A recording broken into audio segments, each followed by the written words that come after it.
Paz seja convosco, graças a Deus que nos dá a vitória por nosso Senhor e Salvador Jesus Cristo. Lendo e explicando a Bíblia Sagrada. Hoje, Lucas capítulo 22. Como nós temos muitos versículos, são 71 versículos, vou fazer uma leitura bem dinâmica para nós ganharmos tempo. Tá bom assim? Mas eu vou estar acompanhando aí os comentários, irmãos. Se quiserem fazer pergunta, fiquem à vontade, tá bom? Glória a Deus. Deixa eu deixar o celular carregando aqui. Pronto. Vamos lá. Lucas, capítulo 22, versículo 1, diz assim. Estava, pois, perto a festa dos ázimos, chamada a Páscoa. Ázimos, pães ázimos, como esses que estão aí atrás de mim, pães sem fermento. Pães ázimos são pães sem fermento, ok? E na Páscoa, todos tinham que participar, e chegou esse dia, Jesus, como judeu que era, não podia ficar de fora da celebração da Páscoa. Estava, pois, perto a festa dos ázimos, chamada a Páscoa, e os principais dos sacerdotes e os escribas andavam procurando como matariam, porque temiam o povo. Olha só como é que Deus faz. Na Páscoa tinha esses pães ázimos e tinha um cordeiro pascual. Justamente na época da Páscoa, eles estavam procurando saber como o matariam. Mal sabiam eles, mas como judeus que eram, eles estavam fazendo algo legal, que era a apresentação do cordeiro que seria morto, o próprio Cristo. Capítulo 22, versículo 3. Com um detalhe que o próprio Jesus se entregou. A Bíblia diz, eu dou a minha vida e eu torno a tomá-la, né? Entrou, porém, Satanás em Judas. Vou repetir o 2. E os principais dos sacerdotes, os escribas, andavam procurando como matariam, porque temiam o povo. Então, entrou, porém, Satanás em Judas, que tinha por sobrenome Iscariotes, o qual era do número dos 12. Outro dado interessante. Não é suficiente você ser pastor, obreiro, presbítero ou apóstolo. O diabo entra onde dão brecha para ele entrar. E aqui ele entrou em Judas. E foi e falou aos principais dos sacerdotes e com os capitães como lhe entregaria. Ou seja, ele fechou um acordo de como entregaria Jesus. Versículo de número 5. Os quais se alegraram e convieram em lhe dar o dinheiro, ou seja, consentiram, chegaram a um acordo, nós vamos lhe dar tanto e você faz sua parte, ok? E ele concordou e buscava a oportunidade para lhe entregar sem alvoroço. Chegou, porém, o dia dos ázimos, em que importava sacrificar a Páscoa. E mandou Pedro e João, quem mandou? Jesus mandou, ok? Mandou Pedro e João dizendo, ide, preparai-nos a Páscoa para que comamos. Mandou 2 de seus discípulos preparar. E eles lhe perguntaram, onde queres que a preparemos? Bem, Jesus era muito bem relacionado, como vimos, ele esteve na casa de Zaqueu, ele esteve na casa de Mateus, o publicano, ele esteve na casa de outro fariseu.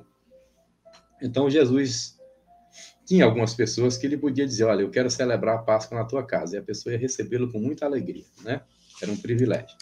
Então, os discípulos perguntaram, onde queres que a preparemos? E ele lhes disse, eis que quando entrardes na cidade, encontrareis um homem levando um cântaro de água. Segui-o até a casa em que ele entrar. Bem, aqui nós temos um versículo bem polêmico, não é fácil a interpretação, porque na cultura judaica, o homem não carregava o cântaro de água. Quem carregava era a mulher. E aqui é um sinal que ele dá, é um homem carregando um cântaro. E manda seguir esse homem até a casa que ele entrar. E direis ao pai da família da casa: o mestre te diz, onde está o aposento em que hei de comer a Páscoa com os meus discípulos? Então ele vos mostrará um grande cenáculo mobiliado. Aí fazei preparativos. Aleluia. Então é bom você entender o seguinte: o cenáculo não é só no dia de Pentecostes. A Páscoa também é celebrada num cenáculo. O que era o cenáculo? Era um terraço. Era um terraço, mais ou menos do tamanho de uma congregação, uma igreja pequena. Um terraço. Ali, no Pentecostes, tinha cerca de 120 pessoas. Então, era um terraço com essa capacidade, para eventos mesmo, para festas. E Jesus tinha algum segredo com esse dono da casa, e já estava tudo reservado. Versículo 13. E indo eles, acharam como lhes havia dito, e prepararam a Páscoa. Acharam o homem e acharam a casa. E chegada a hora, pôs-se à mesa, e com ele os 12 apóstolos, inclusive o traidor, né? E disse-lhes: desejei muito comer convosco esta Páscoa, antes que padeça. Porque vos digo que não a comerei mais até o dia que se cumpra no reino de Deus. Ou seja, não participarei mais dela somente quando for inaugurada uma nova era. Essa aqui é a última Páscoa e é a primeira ceia. Porque aqui Jesus vai instituir uma nova aliança. E tomando o cálice e havendo dado graças, disse: tomai-o, reparti entre vós. O cálice tinha vinho. Porque vos digo que já não beberei do fruto da vide, do vinho, até que venha o reino de Deus. Ou seja, até que eu beba de novo no céu, nas bodas do Cordeiro, com vocês. E tomando o pão e havendo dado graças, partindo, deu-lhe, dizendo: este é o meu corpo que por vós é dado, fazer isso em memória de mim. Jesus tinha uma maneira especial de partir o pão, que era um segredo. Não sabemos explicar necessariamente ou exatamente como seria, mas era algo conhecido deles, porque eles sempre estavam juntos no partir do pão e nas orações. Versículo 20 diz assim: semelhantemente tomou o cálice depois da ceia, dizendo: este cálice é o novo testamento no meu sangue, que é derramado por vós. Mas eis que a mão, o 20 fala, o sangue que é derramado por vós. O 21 diz: mas eis que a mão do que me trai está comigo à mesa. Ninguém se esconde de Jesus. Jesus sabia que ele havia tramado. E, na verdade, o Filho do Homem vai, segundo está determinado. Mas ai daquele homem por quem é traído. Ou seja, eu vim para cumprir isso mesmo. Mas ai daquele, né, que se prestou a esse serviço de entregar o Filho de Deus à morte. E começaram a perguntar entre si qual deles seria o que havia de fazer isso. E houve também entre eles contenda sobre qual deles parecia ser o maior. Veja que o sentimento humano, carnal, é sempre por quem vai liderar, quem vai ser o maior, né? E ele lhes disse: os reis dos gentios dominam sobre eles. Os que têm autoridade sobre eles são chamados benfeitores. Mas não sereis assim vós, ou não sereis vós assim. Antes o maior entre vós seja como o menor, e o que governa, como o que serve.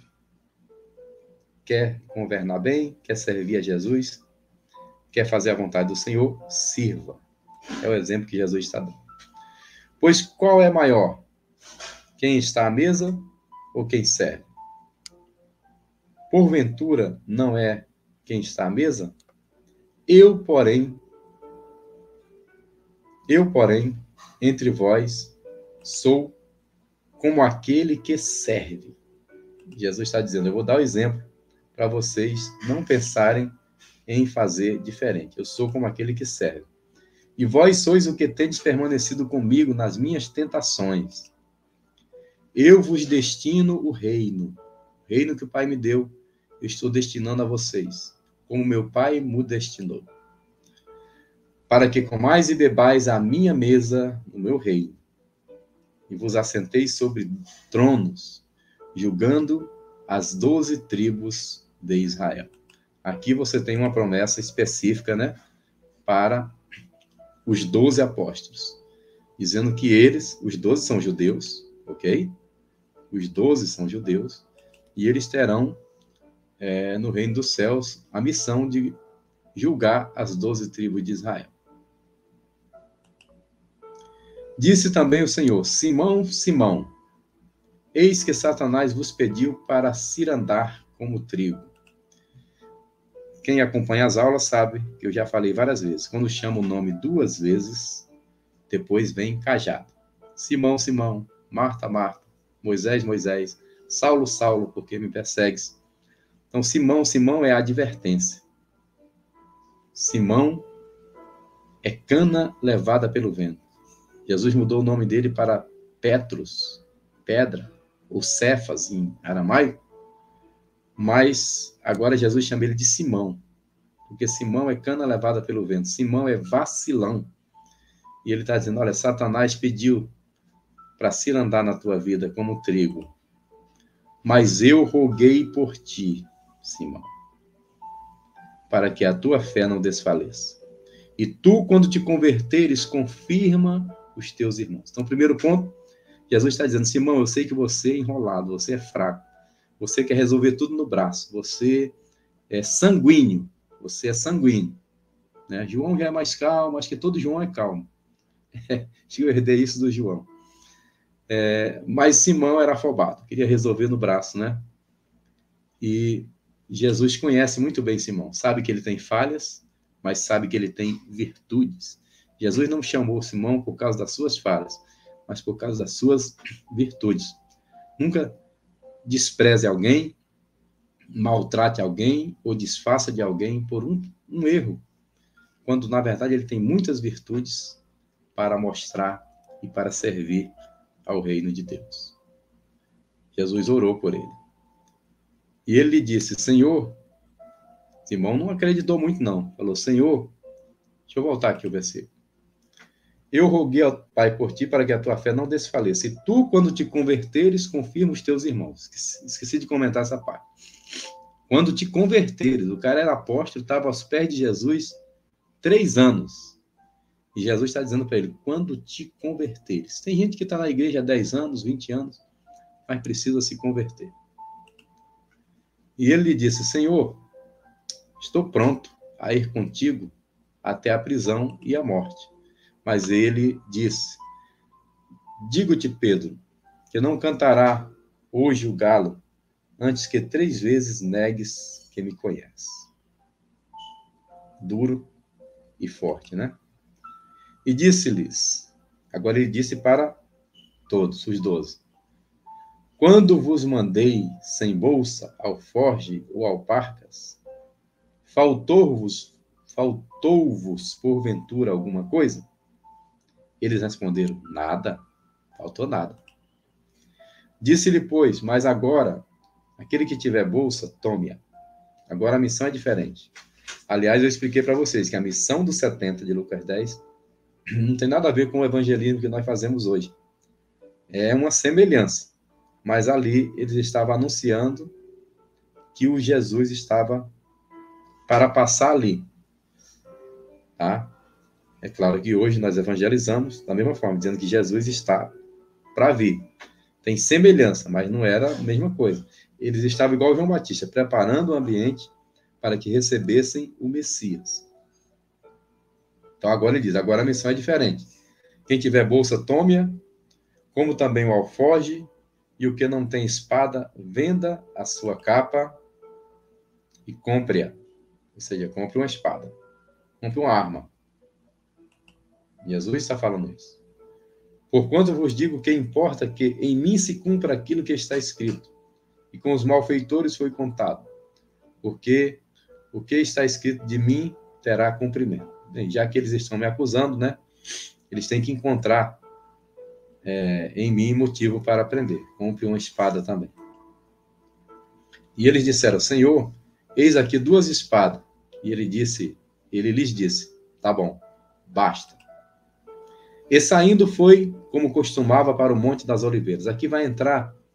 Jesus vai entrar aqui no momento de agonia, no lugar chamado Getsêmani. Saindo foi para, como de costume, como costumava, para o Monte das Oliveiras, e os seus discípulos o seguiram. E quando chegou àquele lugar, disse-lhes, orai, para que não entreis em tentação. E apartou-se dele cerca de 1 tiro de pedra. E pondo-se de joelhos, orava. Bem, 1 tiro de pedra, já está dizendo, né? Até onde você joga uma pedra e ela cai. Não passa de 70 metros, por aí, né? Até 100, se você for muito forte. Ele se distanciou um pouco dos discípulos para orar, a sós com o Pai.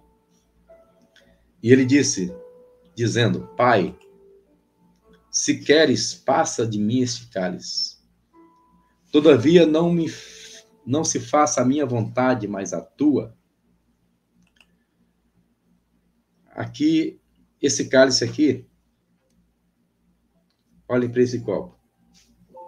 O meu professor na escola dominical, lá em Salvador, na Bahia, não sei se a irmã Sandra conheceu ou teve aula com ele, Niles Jorão Bergsten, filho do missionário Eurico Bergsten. Ele disse que Jesus, nesse momento, tomar esse cálice, era como se nesse copo aqui tivesse sangue, barata, feridas podres, água de esgoto, carne podre, tudo de ruim que você imagina. Naturalmente, ao cheirar, sua natureza não recebe aquilo. A natureza de Jesus santa não estava tendo condições de receber aquilo. Era ruim demais. Mas ele disse, mas a tua vontade seja feita. Não faça a minha vontade, faça a tua. Meu Deus, que oração. Essa oração aqui é um ensinamento muito grande, tá? Quando você está em dúvida, em dificuldade, em agonia extrema, a ponto do suor se transformar em gotas de sangue, então, é quando nós não sabemos direito o que fazer, devemos dizer, faça-se a tua vontade. E apareceu-lhe um anjo do céu que o fortalecia. Olha só que interessante. Esse fato é muito interessante. Jesus está no momento de agonia. Eu costumo dizer o seguinte, que a vitória de Jesus foi, de fato, consumada na cruz, mas para mim ela foi decretada aqui, no Getsêmani, com essa oração, quando ele diz, seja feita a tua vontade. Que aqui ele decide. Se ele quisesse, ele dizia, Pai, não dá não. Deixa os pecadores morrerem. Não posso me contaminar. Mas ele levou sobre si a iniquidade de nós todos, diz Isaías. O castigo que nos traz a paz estava sobre ele, e pelas suas pisaduras fomos sarados. Agora, interessante é que aparece um anjo do céu e o fortalecia. É como se o anjo viesse e dissesse, não desiste não. Não desiste não. A humanidade precisa de ti. Tu és o único que pode resgatar. O texto não diz o que esse anjo dizia, mas diz que ele fortalecia, consolava. Que coisa linda, né? E posto em agonia, orava mais intensamente. e o seu suor tornou-se em grandes gotas de sangue que corriam até o chão. Hoje eu vou postar para vocês que estão na lista de transmissão desse número final 3737, na lista Lendo e Explicando a Bíblia 1 e 2, eu vou transmitir para vocês um áudio de um médico francês sobre esse sofrimento de Jesus.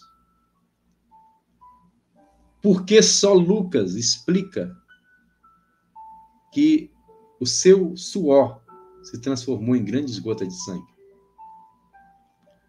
Lucas era médico. Isso chamou a atenção de Lucas. Lucas disse, espera aí, como é que foi? O suor se transformou em gotas de sangue? Lucas sabia que isso era possível, né? Eu vou mandar para vocês por fora esse vídeo que explica cientificamente o que é isso, né? Suar sangue, sofrimento extremo. 45. E levantando-se da oração, veio para os discípulos e achou-os dormindo de tristeza. Dormindo, porque era um momento terrível do poder das trevas, e eles não suportaram. E disse-lhes, por que estáis dormindo? Levantai-vos e orai, para que não entreis em tentação. Irmãos, é guerra. Na hora da guerra, dá sono. A gente não quer orar. Mas em tempo de guerra, nunca pare de lutar. Não baixe a guarda, profetiza sem parar.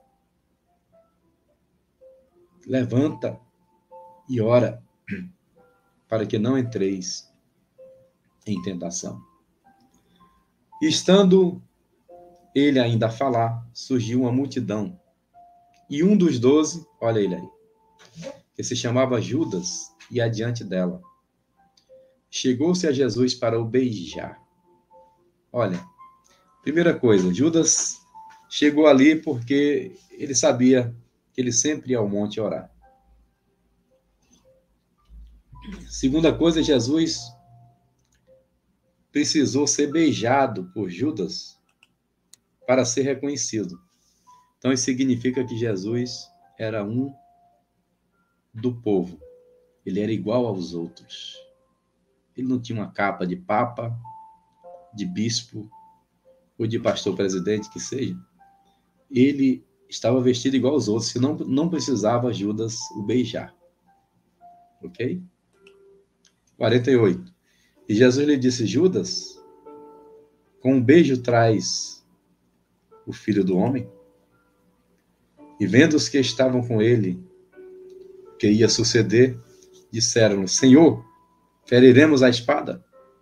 Pedro ficou logo animado, né? Jesus, tem 2 espadas aqui, só dá ordem de comando, que a gente desce a lenha e vamos tomar esse Império Romano com 2 espadas, olha só. E um deles feriu o servo do sumo sacerdote e cortou-lhe a orelha direita. Aqui não diz, mas acho que foi Pedro. Acho que outro evangelho diz, né? Foi Pedro. Um deles feriu o servo do sumo sacerdote. Também, em outro lugar, vai dizer que o nome desse servo era Malco. Cortou-lhe a orelha direita. Era muito grave isso, porque o servo do sumo sacerdote almejava ser sacerdote. E para ele ser sacerdote, ele tinha que não ter nenhum defeito. E ele precisava da sua orelha direita para passar o sangue do cordeiro na orelha direita, no polegar direito e no polegar direito do pé. Quem assistiu a live de Êxodo sabe disso. Pois bem, vamos lá. E respondendo, Jesus disse, deixai-os, basta. E tocando-lhe a orelha, o curou. Aleluia.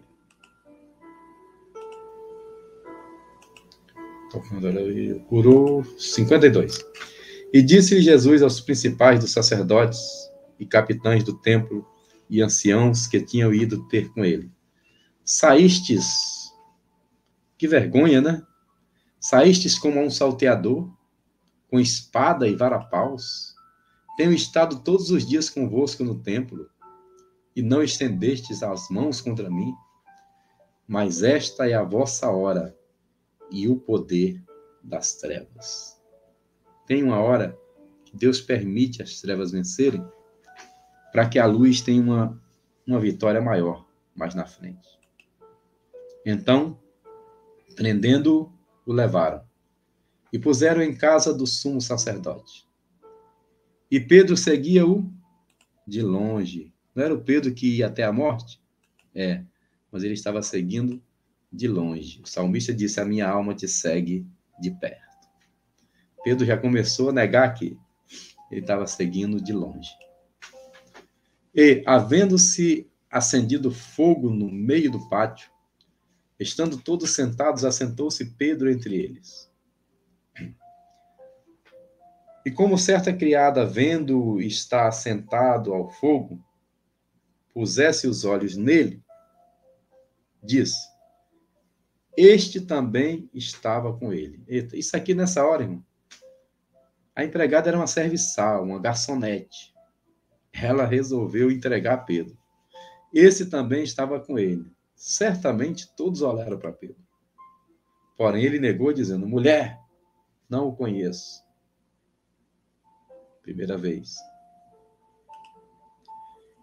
E um pouco depois, vendo o outro, não foi mais a mulher, agora foi um outro empregado, disse: tu és também deles. Mas Pedro disse: homem, não sou. Mulher, não sou. Homem, não sou. Ele negou para a empregada e para o empregado que ele era um deles, um dos 12. E passada quase uma hora, um outro afirmava, agora a terceira vez, 3 testemunhas entre os judeus, já era Pedro. Um outro afirmava, dizendo: também este verdadeiramente estava com eles, pois também é galileu. Em outra tradução diz: até a tua voz te denuncia. E Pedro disse: homem, não sei o que dizes. E logo, estando ele ainda a falar, cantou o galo. Pedro agora caiu na real. Pedro agora viu que não era aquele cara que ele pensou que era. Esse cara sou eu. Não é não, Pedro. Você negou. E quando o galo cantou, olha o que vai acontecer. E, virando-se o Senhor, eu acho isso aqui lindo. E virando-se o Senhor, olhou para Pedro. E Pedro lembrou-se da palavra do Senhor, como lhe havia dito: antes que o galo cante hoje, me negarás 3 vezes. Esse olhar de Jesus vai na alma de Pedro. Acaba com Pedro. Porque Pedro se achava, e mesmo ele andando 3 anos com Jesus, ele não tinha aprendido ainda que ele não era o cara. E saindo Pedro para fora, chorou amargamente. Chorou amargamente.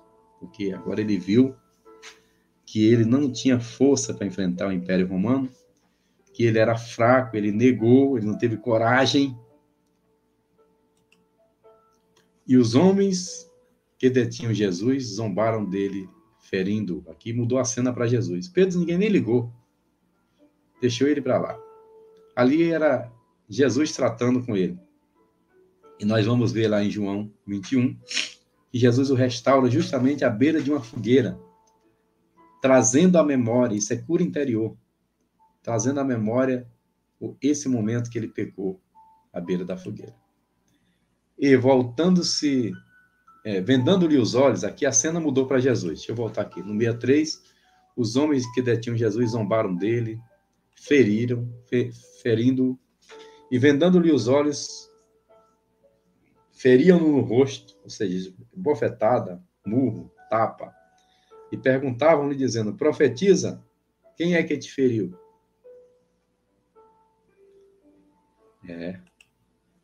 Se você acha que já sofreu, pensa nisso aí. E outras muitas coisas diziam contra ele, blasfemando. E logo que foi dia, ajuntaram-se os anciãos do povo e os principais dos sacerdotes e os escribas, e o conduziram ao seu concílio e lhe perguntaram: és tu o Cristo? Dize-no-lo. Ele replicou: Se vos disser, não crereis. E também, se vos perguntar, não me respondereis, nem me soltareis. Desde agora o Filho do Homem se assentará à direita do poder de Deus. E disseram todos, logo és o Filho de Deus? E ele disse, vós dizeis, eu sou. Então disseram, de que mais testemunho necessitamos? Pois nós mesmos o ouvimos da sua boca. Ou seja, eles queriam achar qualquer brecha e querem dar a sentença de Jesus aqui, por ele se declarar filho de Deus. Eles estão perguntando, tu és o Cristo? Quando a samaritana, em meia horazinha de conversa com ele, foi na cidade e disse, olha, eu achei um homem excepcional. Porventura ele não é o Cristo? A samaritana reconheceu fácil. O religioso tinha 3 anos ouvindo e vendo milagres e não reconheceu como Cristo. Por isso ele veio para o que era seu, os seus não receberam, mas a todos quantos o receberam, deu-lhes o poder de serem feitos filhos de Deus, a saber, os que creem no seu nome. Deus abençoe, meus amados. Esse capítulo é muito longo, tive que fazer uma leitura mais rápida, ainda estou com a voz debilitada. Amanhã é o casamento do meu filho Naum, mas pretendo deixar a live no horário das 17h mesmo, tá bom? Então amanhã, se Deus quiser, Lucas 23. Hoje, Getsemane. Amanhã, Calvário. No 24, sábado, ressurreição. No domingo nós já estaremos em Atos. Aleluia. Deus abençoe, Pai seja convosco. A vitória é nossa, pelo sangue de Jesus.